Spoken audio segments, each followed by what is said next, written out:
જ્યારે કોઈ વ્યક્તિ છે એ સારા વ્યક્તિ અને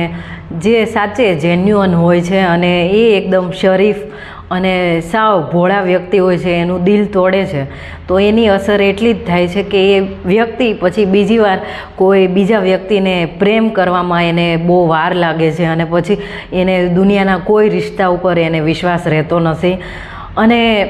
જે વ્યક્તિ છે એ કોઈ વ્યક્તિ સાથે, જે સારા વ્યક્તિ છે એને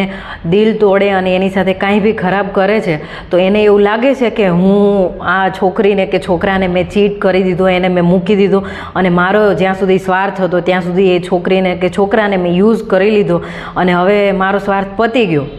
તો હવે હું કાંઈ બી કરીશ તો અને બીજું હું પાત્ર ગોતી લઈશ તો એ લોકો શોધી પણ લે બીજું પાત્ર અને લગ્નય કરી લે, છોકરાય કરી લે. પણ જે કર્મા છે એ ક્યારેય કોઈને નથી છોડતો. પછી તમે ગમે એટલા હોશિયાર હો, બહુ પૈસાવાળા હો, બહુ સારા સુંદર દેખાતા હોય, પણ કર્મા એક એવી વસ્તુ છે, ભગવાનમાં કદાચ તમારે માનવું ના માનવું એ અલગ વસ્તુ છે, પણ કર્મા છે એ બધાને અહીંયા જ્યાં સુધી જીવે ત્યાં સુધી બધાને પોતાના કર્મોની સજા ભોગવીને પછી જ તે મરવાનું છે. એટલે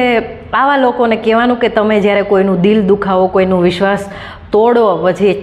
એમની સાથે કાંઈ બી ખરાબ કરો તો તમે તમારા ટર્ન એટલે કે તમારા વારાની પણ રાહ જોજો.